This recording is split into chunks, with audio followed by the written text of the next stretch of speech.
朋友们，大家好，今天是2026年4月17日，星期五。那么又是一个周末来了啊，时间过得很快。上一期呢，我已经做了下一期的预告，就这一期的预告。我说这一期呢，我会讲一讲这个巴菲特先生啊，在最后的一个股东会上，他呢回答了一个非常好的问题，就是给年轻人年轻的投资人一些建议啊，因为就有人就问他嘛，他说作为刚入门的年轻的投资人，有什么建议能够让我少走些弯路啊？那么我看了以后呢，我觉得很好，然后呢，我感触也很多，所以呢，我也想就是把自己的一些亲身的经历呢，结合这个巴菲特的这个先生的一些建言，能够分享给网友。那么这个星期呢，我想关注我频道的网友呢，应该都过得还挺轻松的，对吧？这个星期我想这个股市美国股市呢那个上涨，差不多呢都有从上周到现在呢，都应该30%到40%的这个涨幅所以大家应该都是赚钱的那我觉得我们就应该更多的去学习，对吧？我今天还是坐在这个海边我想逐渐的适应一下，看看能不能还是就晒一点太阳因为晒太阳对人还是有点好处的。但是因为我这个皮肤的问题呢，我现在很注意所以我戴一些帽子穿一些这种长袖什么的好吧，那我们就开始今天的内容那么这个巴菲特呢，这个问题我已经说了，对吧？他说，作为刚入门的年轻的投资人，有什么建议能够让我少走一些弯路？那巴菲特呢，他说我真的很希望在我年轻的时候，也有人能告诉我这些其实这个话我经常也会有这样的一种想法的就是说，每我遇到一些年轻人因为我也有一些学生什么的，我教摄影教他们摄影。我遇到一些学生呢，我发现他们会有一些问题的时候呢，我就会告诉他们，就不要这样，不要那样。但同时我也在想，要是以前有人也这么告诉我就好了但是呢，往往学生他反而觉得，哎呀，你说这个东西没那么重要但其实我心里面觉得这个东西很重要所以我觉得其实人真的是这样，就你没有经历过到这一步的时候，你没有办法觉得就是你没办法提前的去了解，人只有吃过亏，对吧？俗话说人只有吃过亏你才知道，有的人吃了亏他也不知道，对吧那么巴菲特他就说呢，他说不要急着赚快钱，先去找那些你打心底佩服的人然后呢他说你身边是什么样的人是很重要的就你不能期待你每一次的决定呢是正确的。就如果你的人生有一个确定想要发展的方向呢，你就要努力的让你尊敬和渴望成为朋友的人就是说成为你的朋友那么他还说他说这个当你遇到这样的人的时候呢，你要记得他们对你的帮助也要想着将来能够回报他们，帮助他们，千万不要忘记这些人当然了，他说如果就是在工作中呢，有人让你做一些你根本不想做的事情，那么你就不要跟他们在一起。不同行业对人的选择标准不一样但如果你找到让你心动的方向，那么你就努力去做尤其是你终身想做的事业然后他又说，投资行业呢非常有趣就很多人在赚到第一桶金以后呢，就不愿意再继续做了。但他说我很幸运我一开始就看到了他的长期的魅力总的来讲呢，他说如果你想成为一个更好的人呢，你就要努力的去找像他这样的人，和他们一起工作世界上有很多成功的人，但不是每个人都能做出正确的选择啊！不要只盯着职位和薪水啊，去找那个你愿意为之努力一生的方向啊！也不要被环境推着走啊！就问问自己，我想成为什么样的人？我在和谁一起走这条路啊？这个不是教条，这个是一辈子的经验。人生最重要的决定是你选择和谁同行啊。那么其实这段话呢，我觉得就是也挺长的，对吧？那么大致呢，就我觉得讲了几点。首先就是最重要的一点就是你要与你觉得优秀的人同行，是吧？就你要从他们身上学到东西啊。第二个呢，就是你不要急着赚快钱啊。第三个呢，就是你如果在你工作当中或者什么东西，就你现在做的这种事业啊，如果你不想做这些事情，就不要勉强自己啊。你要想一想，你做的事情能不能坚持一辈子啊？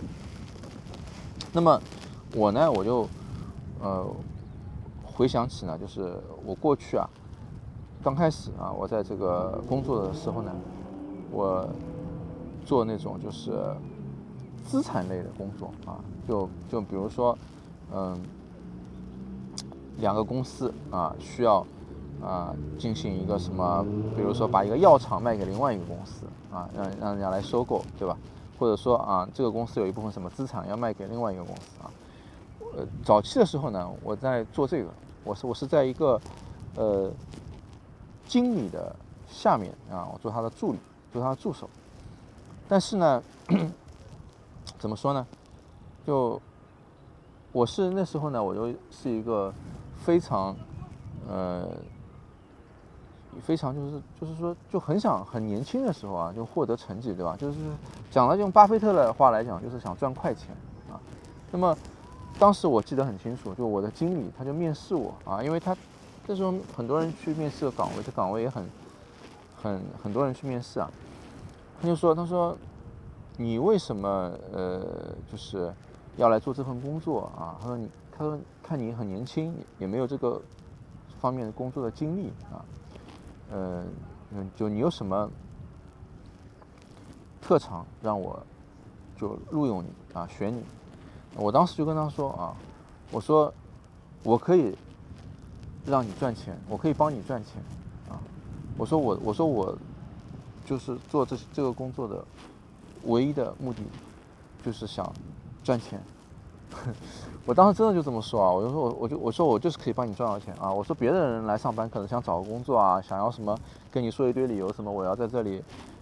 里什么学习什么，我说我只想就是赚钱，因为这个工作跟赚钱很有关系他就是搞这种资产这种东西的。那么我记得就是我去上班了以后呢，这个经理呢他就跟着我其实他也是一个比较努力的人他就跟着我，就他去看我怎么去跟客户去谈的，就我在跟客户谈，他一句话也没讲他在后面跟着我，然后呢我谈完以后他就给我一些建议之类的那个时候我也比较年少所以呢有一段时间吧，我也做出了一点成绩就做出一点成绩。那么就短短的2年吧就赚了一些钱当然那个公司我觉得就我现在看下来，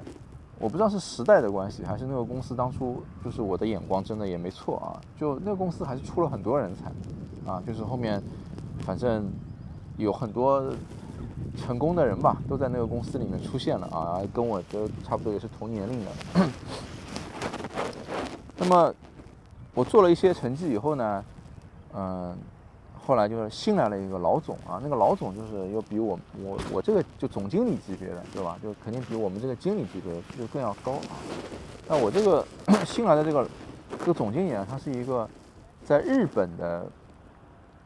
留学，然后呢在日本的这种资产管理公司就工作的然后他回到国内呢，回到中国呢，他就开始做了这家公司的老总啊。那么这个公司它是个集团公司嘛，它上面还有更大的公司。那么这个公司当时呢，就是这个老总他就跟我说啊，他就约我谈，他说就是挺欣赏我的啊，觉得我这个人就是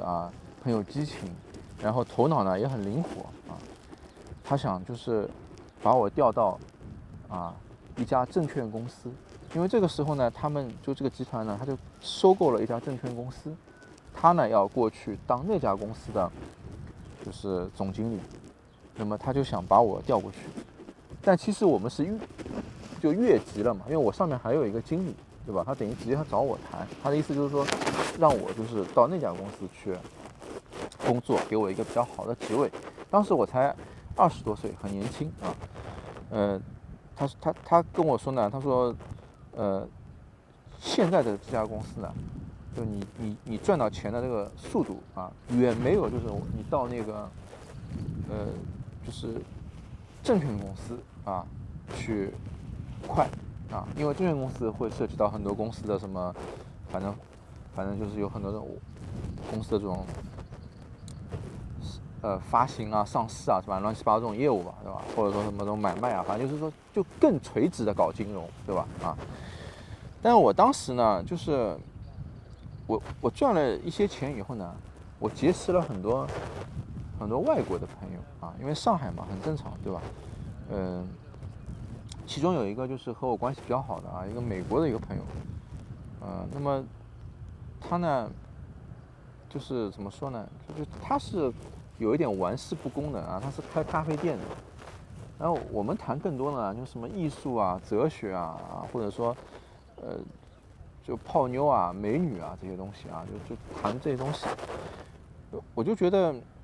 好像我完全就天天你去如果想着怎么赚钱想着怎么搞这种东西，也很无聊而且呢，其实，在上一家公司工作呢，就是谈这种什么，就是资产管理买卖什么的比如说把一个药厂卖给另外多少股份卖给另外一家公司这种，其实它也远远不是我真的就想的这样的，就正常的你看电视对吧？你觉得好像大家都是穿个什么西装拎个皮包然后好像大家开会，其实在这种交易当中也是很烦的，这下面有很多这种乱七八糟的事情就是很琐碎的事情，然后这种拉锯这种人性上的很多因为就其实主要来讲呢，就是涉及到利益，一涉及到利益呢，就这个人也想拿点利益，那个人来想拿点利益，或者说你做出点成绩了，那这个人也看你觉得不好了，那个人也挑你毛病了，对吧？就是反正就是说这种，我觉得人这个东西很复杂，所以我当时我就觉得我不想再搞这个东西了我就跟这个老总说，我说我想去搞艺术，我说我想去搞摄影，我说我很喜欢摄影他突然就是一听，他觉得很奇怪因为从来你没有谈到过摄影这个事情，怎么你突然想去怎么搞摄影去对吧？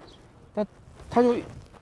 一直跟我谈条件他觉得是不是条件太少了，你不满意对吧？跟我说我打算给你多少年薪再给你多少那个分红什么。但那个时候我就是脑子一热我就觉得不想搞了那么我就专心的去搞摄影了，并且我把赚来的钱呢，很多都是投资学摄影就我花了很多钱请老师学摄影。后来呢，我就开始在摄影行业呢找到了我自己的乐趣那么到今天，我看到就很多我说的之前那些公司，很多人现在成为人才，对吧？都身价或者各方面都不菲都有很多的回报那我的心态是怎么样的呢？其实我觉得，我没有后悔我去搞摄影这个东西因为为什么呢？因为我觉得我进入了一个更纯粹的一个领域。就我觉得摄影这件事情呢，当然了，我前期我也就赚了不少钱，但是后来这个行业不怎么好了，对吧？所以就是说盈利越来越少了。那么再加上呢，就是我对自己呢也是有点要求啊，我就觉得，就你去拍那些很烂的东西啊，然后就为了生存就没有意义，对吧？所以后来我来到欧洲以后呢，我又打算从事这个投资的行业，对吧？但是我觉得摄影这个东西呢，它让我人变得更好了啊。就是其实你在之前那个行业啊，就我觉得你人搞下去呢，就会有很多，比如说什么内幕交易啊，或者说，就讲的简单一点嘛，你说谈这些投资什么的，大家都要吃吃喝喝，出去玩一玩，对不对？啊，我觉得这个是不健康的，就是我是非常厌恶这些环境的。比如说啊，我以前那个时候，去那种就是 KTV 啊，唱 K 对吧？唱 K，那会有一些陪你喝酒的，陪你玩乐的，对吧？很多中年人啊，就因为那些去的，我是毛头小伙子，对不对？我在那个环境里面，我就乌烟瘴气啊，我觉得就是说一点都不像我想的那种很光鲜、很亮丽的那些东西。然后那些人啊，很多人都是就是看起来很厉害的人，对不对？啊，就这样。那我觉得呢，后来我从事了就是摄影行业呢，就我更多的追求的是这种艺术上的进步。就我希望，比如说我成为拍出什么作品的人，对吧？所以我就特别专注在那个东西，就是让我的心态和我的这种人的境界呢，达到了一个比较稳定的一个地方，对吧？就是说，为我现在我作为投资行业的年轻人来讲，其实我觉得巴菲特说这个投资行业的年轻人，并不是说年龄多少。如果你50岁，你60岁，你从来没有做过投资，那么你还是个在这个领域当中的一个新手，也就是个年轻人，对吧？而我也是到了欧洲以后，我发现了现实的环境现实的这种生活的状态，那投资还是最好的一个选择而且接下来也没有办法，因为未来的社会发展，现在社会发展的趋势就是税越来越高，然后呢，其他的这种行业竞争越来越激烈什么人工智能也来了，然后这个你比如说像西班牙，一下子给你大赦或者说这种愿意拿更低的待遇做工作，这些人就很多，就是这个竞争是非常激烈的。你要做生意也是的，大家赚了一点钱，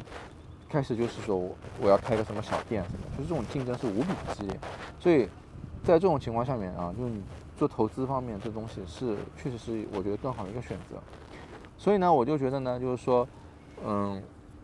巴菲特说的这个不要赚快钱，我呢就人生的命运安排让我规避了。那如果我当时就是说头脑一热我像就是很多人一样，也要去，就是老板一说这个给你多少钱，马上去搞这个证券公司，对吧？在里面当个这个副总什么然后开始，就算赚到钱，身体也垮或者说这个人的心态就你过得也不会特别的好那我觉得我现在的情况就是什么，就是不管是钱多钱少，起码我人活得挺自在的，对吧？我心态挺好的那么这个呢，我觉得不要赚快钱呢是一点。第二点，他也就是说，他说如果你发现就是你不想干这个事情，对吧？那你就不要干，这个不是你人生可以维持一辈子的事业，对吧？那其实我前面那个经历也是的就我就不想干那个事情我再讲了直白一点，就比如说去那种就是不是在办公室里面的那种谈判，这种什么娱乐场所这种对我一个就是说刚上社会的年轻人来讲其实是很不自在的。就那种环境里面，你人就觉得哎呀，觉得怎么这样呢？是不是你就觉得这个不自在而且呢，你这样呢，就别人也不高兴啊，别人觉得干什么啊？就他们，我觉得人的心态是很复杂的，对不对啊？所以呢，我觉得呢，就是我觉得不想跟这群人在一起，打交道。但其实啊，那个老总，就那个从日本回来的那个老总，他这个人其实是个人品啊，是个很有境界的人，就他也是一个很老实的人，就他不是那种喜欢去什么色情行业那种，就是老油条那种，他不是的，他是那种，就像他，比如说他觉得我有能力啊，我就要用你，对吧？我愿意跨级的啊，就跟你谈，就晚上散步啊，散几公里的步啊，就大家聊这个事情，就是他用很有，就是像那种很有诚意的那种，就你能感觉到这个老板这个人是很好的啊，但是呢，不是所有的人都这样的啊。后来这个人也是的啊，他也是，可能就是这种环境吧啊，所以他就最终他也没有再继续往上做出更好的事业啊，他也就后面也就这样了，就是这样等待退休是吧？就拿了钱就等待退休啊。所以我觉得，这个就是不喜欢那个环境呢，我就不跟那些人混在一起啊。当然了，后来跑到那个这个摄影行业其实也是一样的啊。摄影行业一开始就是我也觉得要拍好的作品，你要去办展览，对吧？你要去做艺术家，对吧？但后来发现现实社会当中啊，你要生存下去，你要赚钱，你也要去和很多人去打交道啊，拍摄商业的单子，对吧？比如说你拍广告啊，拍什么东西的，那么你也会遇到很多人，对吧？就是这当中也有很多就你不想打交道的事情，是吧？再加上呢，就是后来呢，我觉得呢，这一个东西也不是你完全能够自主的，因为最开始呢，比如说你做那个投资什么东西的，会遇到很多问题啊，就比如说你要一级一级去请示，对吧？比如说你今天谈的那个东西谈好了，然后你要写那个会议记录，对吧？写完会议记录以后呢，你要给老板看，老板呢再给他的老板看，对吧？然后他就这个事情进程一步一步很慢啊。那如果说你只是想闲着拿工资的，那你慢点，最好越来越慢，对不对？反正每个月你就拿工资。但是如果你手里正好拿这个项目，你要把它推进的，你就很急啊，你就想怎么这么慢啊，对吧？怎么这里推，然后你这里也慢，对面也慢，那你这样子就是，其实2年、3年你可能只能谈成1个2个就这个速度是很慢的。然后谈成了以后根据真正的就是说，比如说你入职的时候你说那个回报，比如说你谈成一个1000万的项目或者5000万的项目，你可以拿到比如说5%，对吧？或者3%，那你就是多少钱？但事实上，就真的就是你谈了一个很大的项目的时候，那怎么对你这个反正你要拿到那笔钱很难因为各种审核然后什么就总之会找很多理由就你并不是那么轻松的拿到这笔钱当然了，公司有信用，觉得你有价值，也不会说不给你这个钱，是吧？我最后也是拿到了钱，但是呢，我就觉得就不是那么爽快的所以呢，后来我搞摄影呢，我就觉得什么呢？我就觉得，就很多东西我能掌控，对不对？这个现场，这个我愿不愿意来拍这个东西，我来掌控，我愿意拍我就拍，我不拍我就不拍，对吧？那现场谈好的，我说了算，对吧？就所有这个现场就是我要这样拍就要这样拍，我要那样拍就那样拍，你愿意就拍，不愿意就不拍。但后来呢，你发现你要去接到这种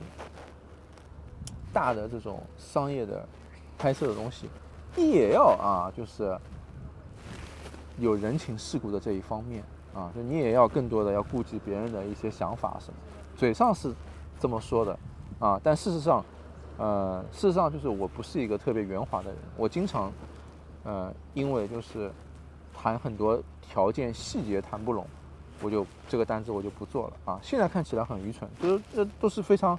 非常大的单子都是一个就是几万美元这样的一个单子，就是因为人家说你这方面能不能做点改动什么我要求这样要求那样，我就不愿意了然后不愿意了就大家就分掉，对吧？有一些呢，确实我现在回想起来呢，就其实他是客户，他是付钱的，你应该满足他的要求，对吧？这也是一点。那第二个呢，就是有的呢，他其实本来呢，他手里面他就不想跟你合作，但是呢，可能他的老板说这个人挺好，要跟他合作，但是呢，他手里有一些他跟他关系比较好的人，那他就跟你提很多很奇怪的要求，然后你肯定不答应，你不答应，那正好他又回到了他跟他手里的那些人去合作，这个有很多利益上的东西啊，所以后来我觉得这个事情也不是你完全能够自主的，我后来也觉得这不是一个我终身想要从事的事业啊，就是你喜欢这个，你喜欢摄影，你喜欢这个东西，你可以一辈子去拍，对吧？就像我现在我拍照片，我只为我自己拍，我不为别的人拍，我拍了我就自己看，我都不愿意去。以前我还拍了还去发一下，这里参加个什么比赛，去就是说获得别人的肯定。现在我又不需要别人的肯定了，我又拍了以后我自己高兴，我打印出来放一放，或者说我自己就在家里面家人看一看，回忆回忆，对吧？这个状态我觉得就很好。那么投资领域也是的，投资行业呢，我觉得最主要的一点就是，真的你不需要看任何人的脸色啊，并且呢，你真的可以一直和良师益友和你崇拜的那些人在一起。就比如说巴菲特，我不认识他，对吧？但是我一直看他的书啊，芒格啊，或他的这种言论，他心目中已经成为我尊敬的人啊，那个朋友，并且呢，你在这个投资市场里面，你也是不需要跟任何的人，你说我要去跟他谈个什么关系啊，或者说什么人情世故啊方面，不需要，对吧？这个东西就是看你的眼光，看你的想法，是吧？所以呢，我觉得这个对想要迈入投资领域的年轻人啊，这个年轻人我说了，不是年龄的年轻人，就是投资领域的年轻人，我觉得很重要啊，值得大家去参考，去多思考，好吧？那么今天呢，就先分享到这里。